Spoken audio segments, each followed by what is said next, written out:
The video was only 46 seconds long, but that was all it took to flip everything upside down.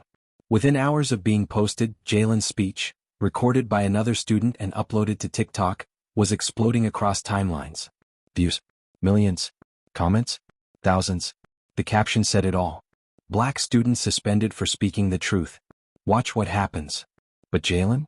He was sitting on the couch at home in disbelief. His backpack sat untouched by the door. He hadn't eaten, barely slept. And Principal Whitaker's words kept echoing in his head.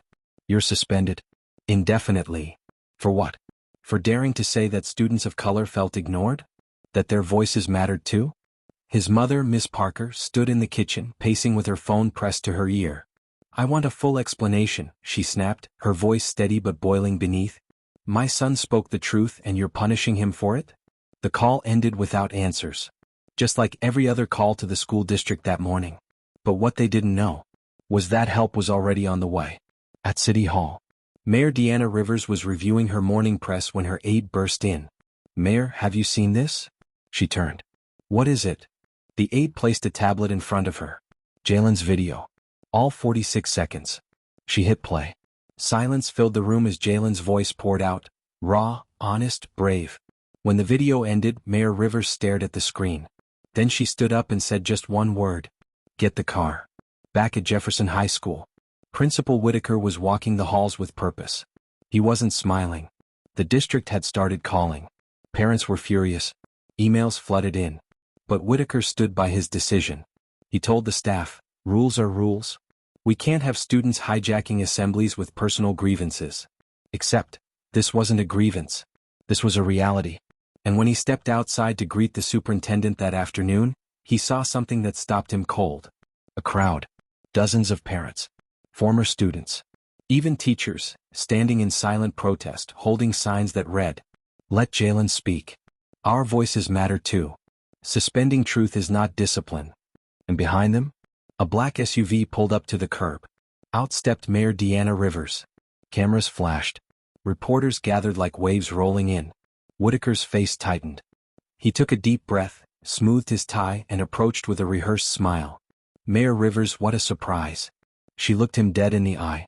Principal Whitaker, she said, her tone calm but sharp, we need to talk.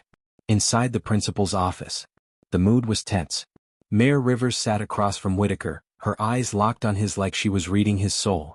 You suspended a student for calling out inequality, she said. Do you know how that looks? With respect, Mayor, Whitaker replied. He disrupted an assembly. He disrupted silence, she interrupted. He did what leaders do. Spoke truth to power. Whitaker's jaw clenched. Mayor Rivers leaned forward. You're not being called out because you enforced a rule. You're being called out because you enforced silence. Because the moment that truth made you uncomfortable, you punished it. Meanwhile, Jalen and his mom pulled up to the school parking lot. He didn't want to go back. But when he saw the people gathered, when he saw how many had come to stand with him, his heart swelled. Kids he didn't even know were chanting his name. Miss Parker squeezed his hand. You didn't start a problem, baby. You sparked a movement. They stepped out. Cameras turned. Applause broke out. Jalen froze. Then someone shouted.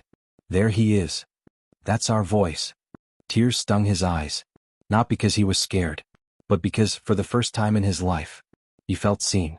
Inside, Mayor Rivers demanded accountability. I'm not here to cancel anyone, she said. But I will ensure every student in this city knows their voice matters. She pulled out a folder and slid it across the desk.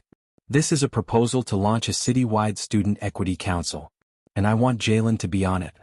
Whitaker's face twisted in surprise. You want him to lead? No, she said. He already is.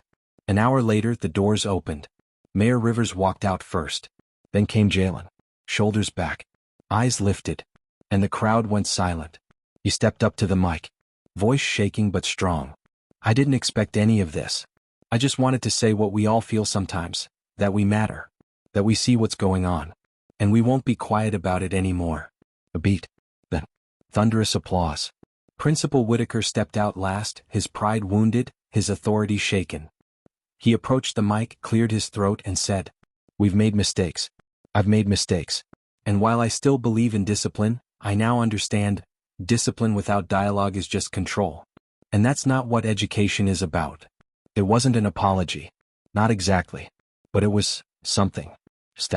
A shift. Later that week, the news exploded again. Mayor creates Equity Council after student suspension sparks national attention. Jalen Parker, from suspension to student leader. CNN called. BuzzFeed reached out.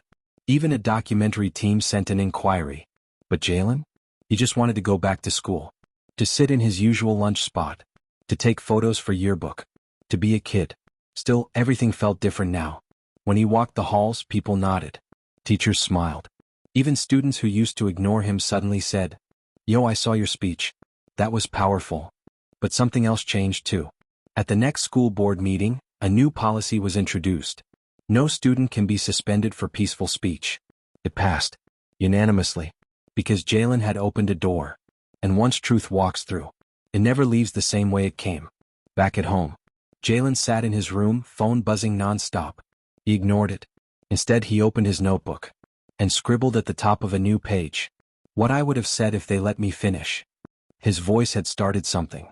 Not just at school, but everywhere. And he was just getting started. The end. Thank you for watching. Like and subscribe to our YouTube channel.